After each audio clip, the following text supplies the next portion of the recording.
Bonjour et bienvenue à tous dans cette vidéo. Aujourd'hui, nous allons parler du simple allumage. Le simple allumage est un montage qui permet d'allumer ou d'éteindre un ou plusieurs points d'éclairage depuis un interrupteur. Pour ce faire, nous avons besoin d'une alimentation électrique, d'un interrupteur différentiel qui va protéger les personnes contre les défauts d'isolement, d'un disjoncteur magnétothermique qui va protéger l'installation contre les surintensités, c'est-à-dire les surcharges et les courts-circuits. Un circuit d'éclairage doit être protégé par un disjoncteur de 10 A ou 16 A au maximum.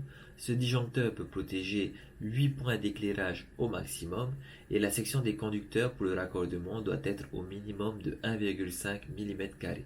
Enfin, tout en bas, on a la base de notre schéma, c'est-à-dire un interrupteur et une lampe.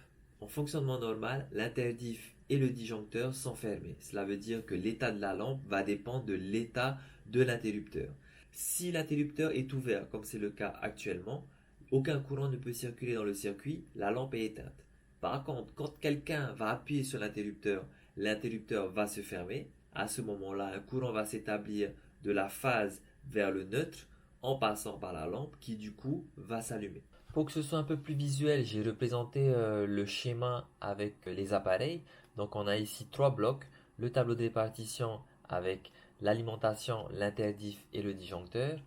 Ensuite on a l'interrupteur et en dernier bloc on a la lampe. Donc là vous pouvez voir la circulation du courant en considérant que tous les contacts sont fermés. La façon dont vous allez mettre en œuvre, tirer les gaines ou les tubes IRL, ça va dépendre de l'endroit où vous allez travailler. Je vais vous montrer trois manières de mettre en œuvre votre simple allumage. Donc, la première méthode, ça va être en utilisant une boîte de dérivation pour faire vos raccordements. La deuxième, on va utiliser la boîte d'encastrement du simple allumage de l'interrupteur pour faire les raccordements. Et sur la troisième manière, on utilisera la boîte d'encastrement, le pot d'encastrement de la lampe. On va maintenant utiliser une simulation 3D pour passer les gaines et raccorder les appareils des trois possibilités qu'on vient de voir. On retrouve notre tableau de répartition avec notre boîte de dérivation, notre interrupteur ainsi que notre lampe. La première gaine va du tableau de répartition à la boîte de dérivation, la deuxième de la boîte à l'interrupteur et la troisième de la boîte à la lampe. Dans la première gaine, on a une phase, un neutre et un PE. Dans la deuxième qui va sur l'interrupteur, on a deux phases. Et dans la troisième qui va sur la lampe, on a aussi une phase, un neutre et un PE. Le premier conducteur est une phase allant du disjoncteur à l'interrupteur en passant par la boîte de dérivation et un domino ou une borne de connexion rapide. Le deuxième conducteur est la phase qui va de l'interrupteur à la lampe. Le troisième conducteur, donc c'est le neutre, retour du neutre de la lampe vers le disjoncteur.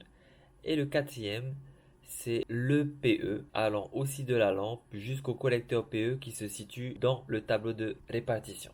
Donc maintenant, on va faire le même schéma, mais en utilisant la boîte d'encastrement de l'interrupteur pour réaliser les raccordements. On a une gaine qui va partir du tableau de répartition jusqu'à l'interrupteur et une deuxième gaine qui va partir de l'interrupteur jusqu'à la lampe.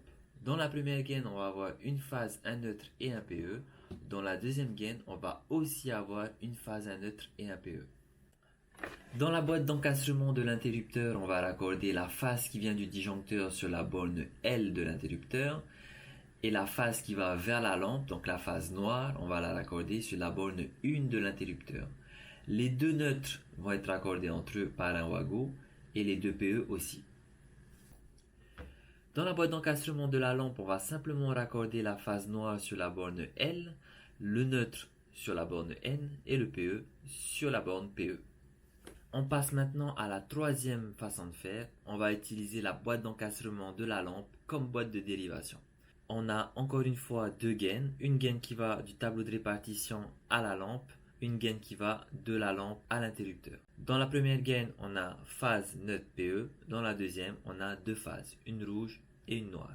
Dans la boîte d'encastrement de la lampe, donc, les deux conducteurs rouges sont connectés ensemble par un wago.